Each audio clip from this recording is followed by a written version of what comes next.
tell you how much I just absolutely adore that woman, that human being. So, one more time. Let's give it up for Jessica. None of this happens. None of us are here without her. But up next, we're in for a treat. Our next speaker is recognized as the architect of some of the world's highest performing teams. He's the founder of Teams.coach, and he serves as a high-level coaching strategist for some of the most successful marketing agencies and marketers in the country. But what makes him really unique and special is he's a category of one, if we want to put it in a phrase. He combines cinematic storytelling, music, strategy in a way you're not going to see anywhere else. His message today speaks to everybody in this room. I know. I've heard parts of this thing, and it's life-changing. You know, in the world that we're in today, it's constantly being reshaped by constant distractions, AI, and it can get a little stressful. But what he's going to show you today, that the most powerful asset you have in all of your tools is knowing who you are and leading from there. His message is called From Nope to Now. And he might get a little upset with me because I was supposed to bring something out on the stage and I forgot it, and I'm going to get it because it's right outside the door. So give me 1 second.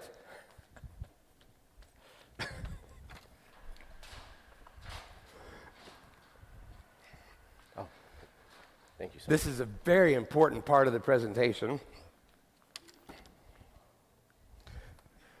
You see how I did that, though? I went from, do I have it? Nope. But now, I do. I'd like to say I planned that, but I didn't. Ladies and gentlemen, welcome to the stage, the one and only Michael King. Thank you so much.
Come on, somebody who's excited to be at Social Media Week Lima. Come on.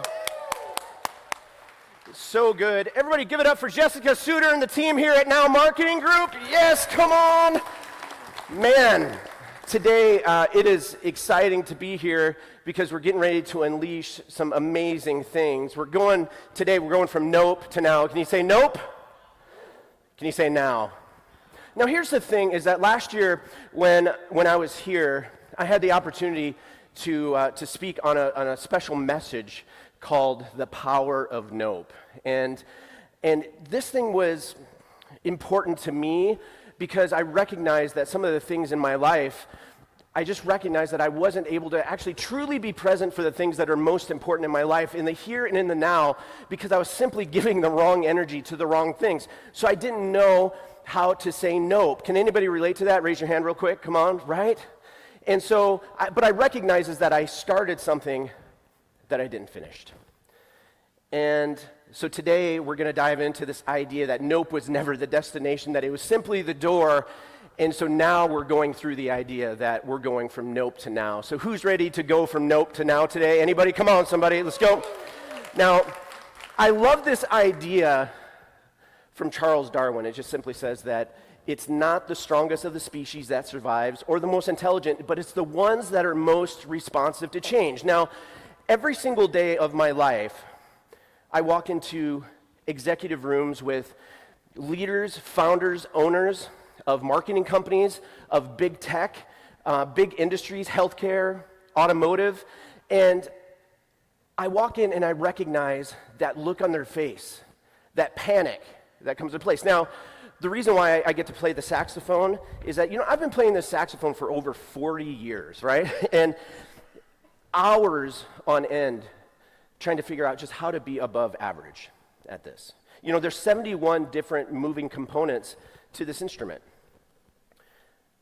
And there are times when I walk into executives' offices and I recognize that there's 71 different components to their business. But somewhere along the way, they forgot who they were. They forgot what their sound was. They forgot what their now was supposed to be. And when you think about even some of the decisions that you're making in your life and how you're leading your business, maybe you recognize that there are 71 different parts to the businesses that you're currently running, maybe the families that you currently oversee. I hope there's nobody in here that has 71 different kids. Come on, let's go. That would be amazing. But most leaders don't know how to play their instrument. Most leaders don't know how to prioritize that thing that says, this is what requires our now energy. The two most important days in your life are the days that you were born and the day that you find out why. I love that from Mark Twain. And here's the thing is that when you lose your why, when you lose the idea of what's most important today, when you lose the idea of who you truly are, it doesn't just affect you. Sometimes it affects organizations, it affects businesses. It happens. Now, I recognize that that there's this framework that we have to take people through that says that the most important things are the things that go in the now bucket. So we work with leaders on this to making sure that only the things that desire your premium energy gets put into your now bucket, but the things that can be distracting are the things that should go into your next bucket.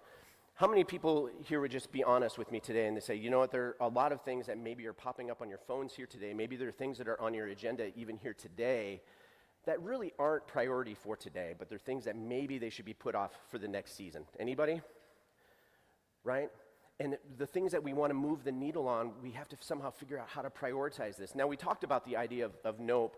This is really, it's managing the draining of the misalignment. It's managing the things that are actually stealing your now because we want to make sure that we do that. But this happens to everybody. Now, here's the thing is that when we think about the things that desire our now energy as organizations and as leaders, these are the things that are most common. So if you see on the left here, it says like, okay, great, we can talk about vision, we can talk about people, we can talk about culture, we can talk about alignment, we can talk about communication, and we can talk about execution because these are the foundations of healthy business. Like, these are the things that should be your now energy, and those are things that are just static. But the things that we forget about so many times that we can never actually get to: vision, people, culture, alignment, communication, execution, when the things on the right side of the screen aren't firing on all cylinders. Think about it. If you have something that pops up with your health, there's no waiting on that. Now, if you're like me, I decided that it would be 25 years before I'd ever go back to a doctor because of a horrible experience. But it always catches up to you, right? Family has to be a priority. Your purpose, it needs to be a priority. Your faith, your relationships. But at the very core of this whole thing, your now energy that's non-negotiable, even here today, is who you are. Because if you don't know who you are, the consequences are massive. Now, this just doesn't affect you. It affects everybody around you, because knowing who you are is not a next priority. It is today.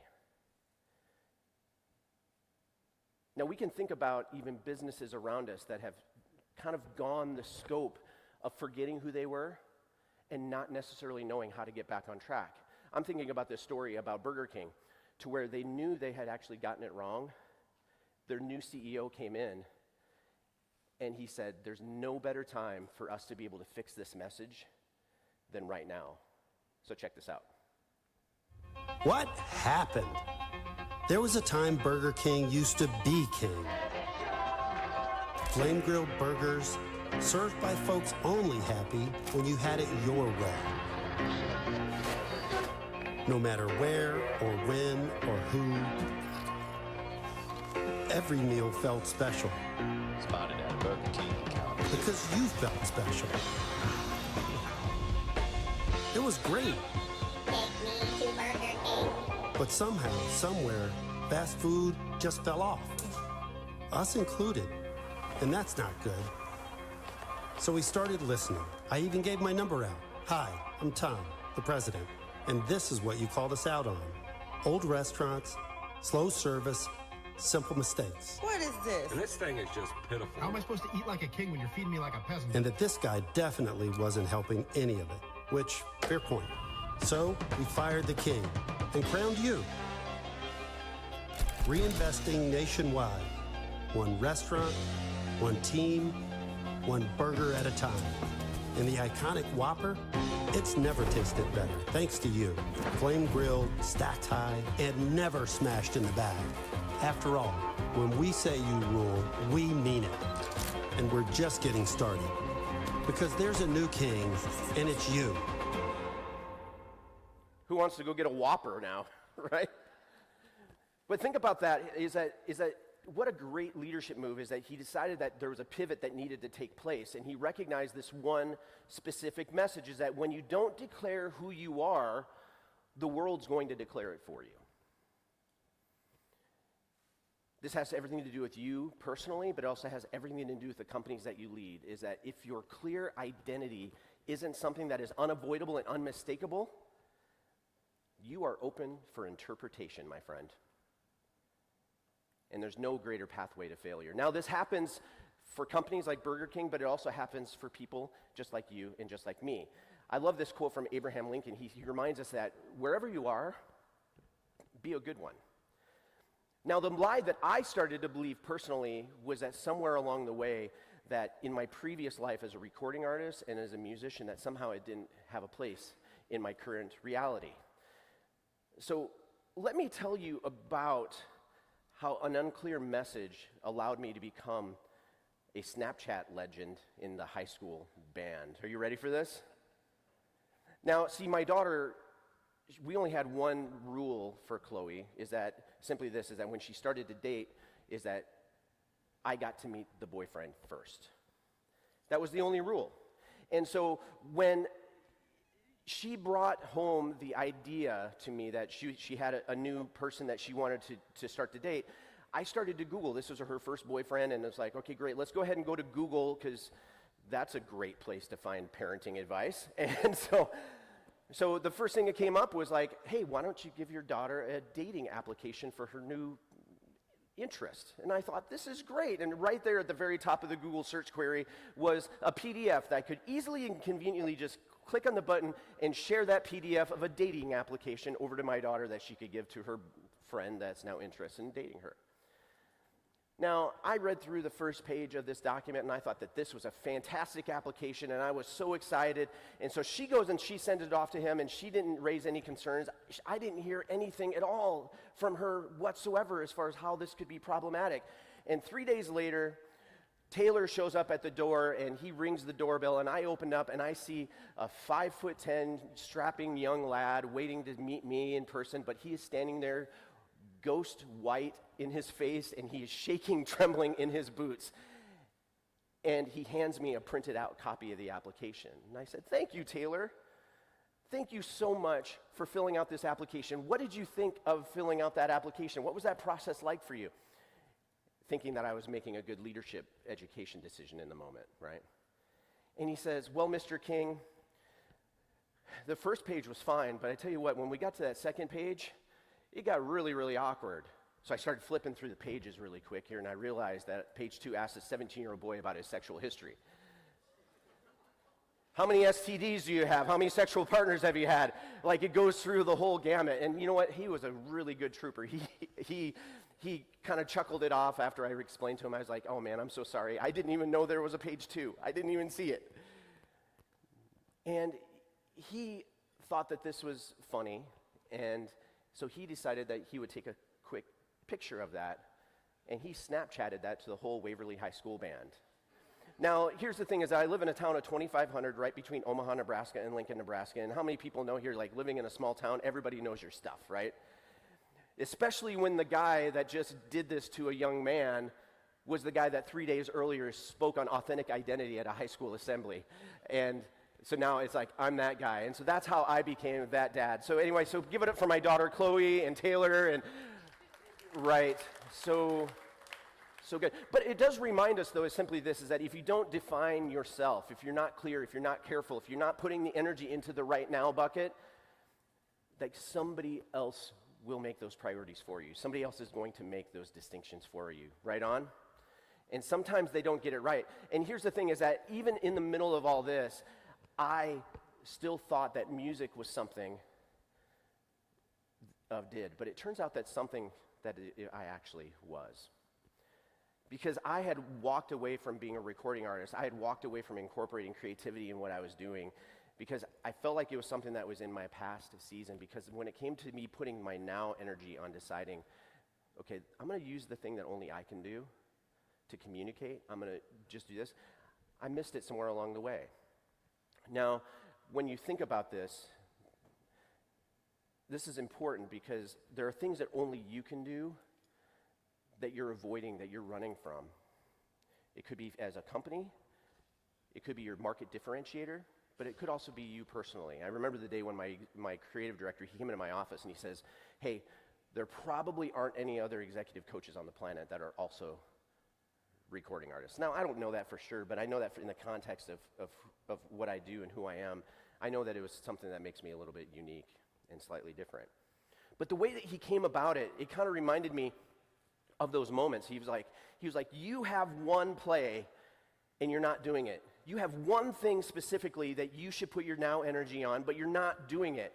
And this is your one play." It kind of reminded me of that scene from Avengers Endgame where Tony Stark is having that conversation with Doctor Strange, and he says, "You said 1 out of 14 million we'd win? Like, tell me that this is it. Tell me that this is the moment." And Doctor Strange says, "Just to be clear, it's 14,605. This is the one." What is your play? What is your one thing that you can do that nobody else can do? What is it?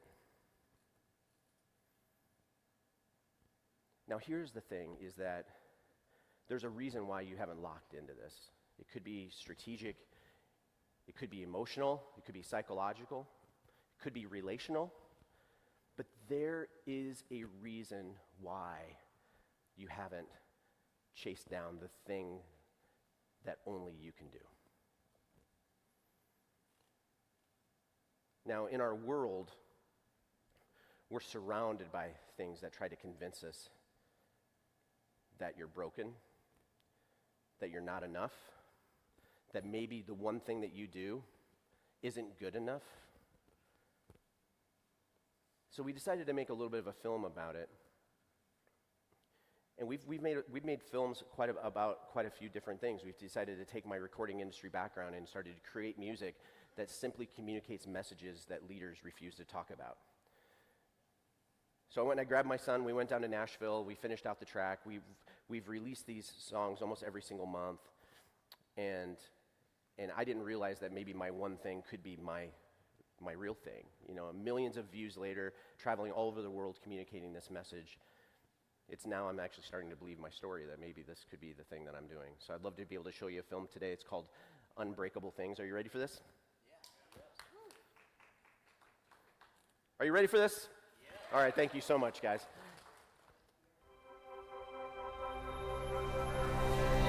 City lights in the rearview fade. Another dream I couldn't save.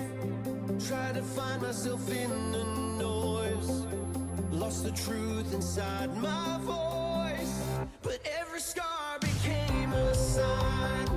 A map that leads me back through time. And I'm done running from the pain. It's part of what remains. Yeah, I've been down, but I still shine. Built a soul from the fault lines. The crashes let the light back in. The fire starts when the dark has been. I was broken, I was blind. Now I see it all collide. Yeah, I'm blood and hope and midnight wings. I'm made of unbreakable things. Have you ever felt like, even for a moment, that you weren't enough? Like that maybe there was something about you that was just wrong? What most people don't realize is that those voices, they don't show up during adulthood. Those voices show up early. When we're younger, when we're still forming, and when we're simply trying to figure out if the world was safe and if there's a place for us in it. The noise creeps in quietly from people, from systems, from environments that benefit only when you question yourself. And over time, that noise tries to convince you that you're broken. We all struggle, we all carry weight, and we all bleed the same. Most of us aren't broken, we're simply buried. This isn't about faith, it's about truth. Listen, you are made of unbreakable things. Grit that keeps showing up and heart that still hopes. A strength that didn't disappear just because life got heavy. These things aren't accidental. They're intentional. They are by design. And they don't go unnoticed even when it feels like they do. That younger version of yourself that felt deeply and believed boldly, the one that hadn't learned yet to doubt their voice, they're still in there. So maybe the work isn't about fixing yourself. Maybe the work is about you remembering what should have never been lost in the first place. You are not fragile, and you are not finished. You are made of unbreakable things. Precious, let the light back in. The fire starts when the dark has been. I was broken, I was blind. Now I see it all collide. Yeah, I'm blood and hope and midnight wings. I'm made of unbreakable things. Made of unbreakable things.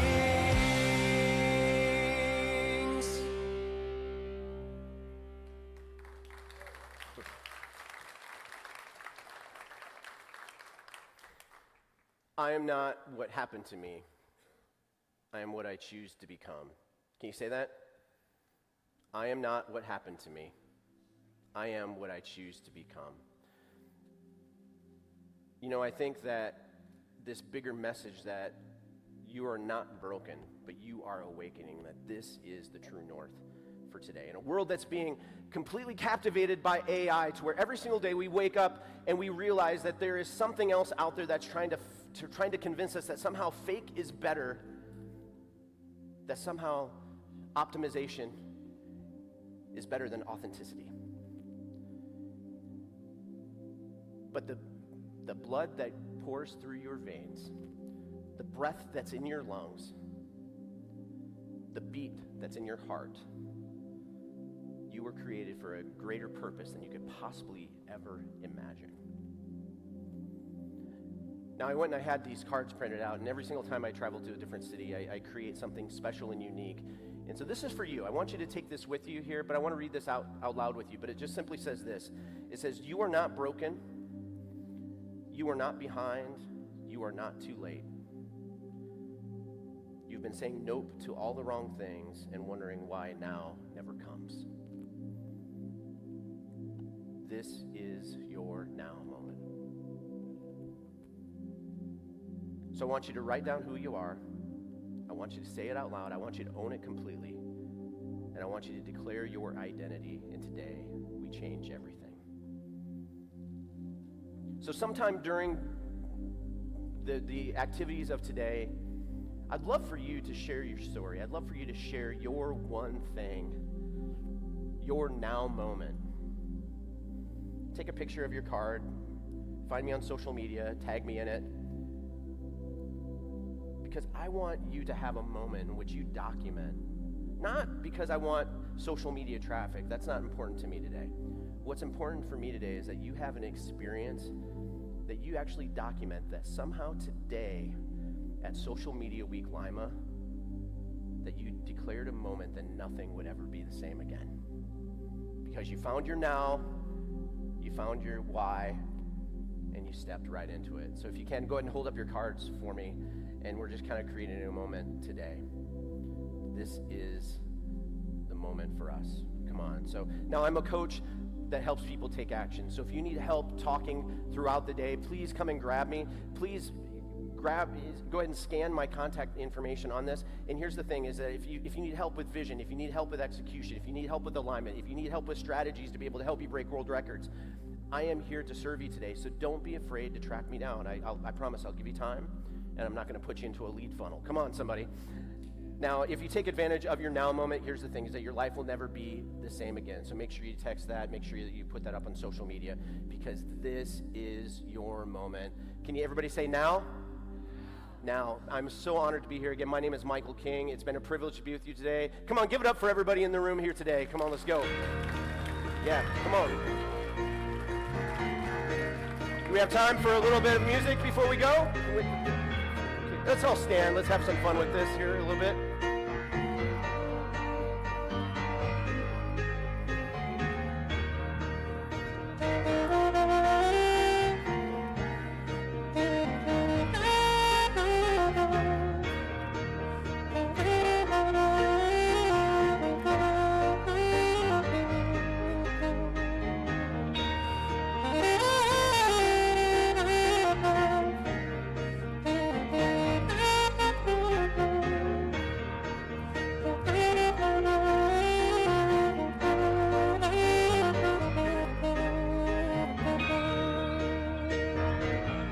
All right, everybody give yourselves a hand. Thank you so much for having me. Have an amazing conference, everybody.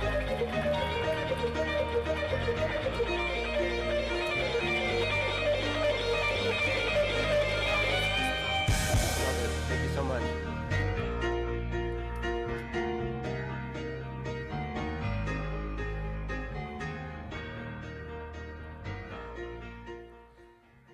Yeah, right here, right now, guys, I'm in Social Media Week Lima. We're having a great time. And don't forget, text me, I love Chad, if you'd like more information. All right, okay. I catch stories. I help you get back in touch with who you really are. Twitter, X, whatever it's called. Yeah, I'm drinking a coffee right now. It's really great. You'd love it. What did you drink today? Oh, TikTok. Ooh. Oh, do it again. Didn't come out right. Ba, ba, ba, tick-tock, tick-tock. Hey, how are you doing? What's going on, guys? I love you. Follow, like, subscribe, do the things. Yep, absolutely. Okay, yep. Oh, shoot. What did I forget? Instagram carousel. Oh my God, 6 pictures. Here's the group. What's going on, everyone? Oh, sorry, guys. I got caught on the content treadmill. I'm exhausted. I hate it. You know what I mean? Post more, post less, take a selfie, use your face. Don't use your face. Use AI. Where's your ring light? Where's my therapist? Oh, my God. Thank God up next, we've got somebody who's going to give us an incredible strategy to improve your marketing with a lot less stress, a lot less regret, and a whole lot of success. So up next,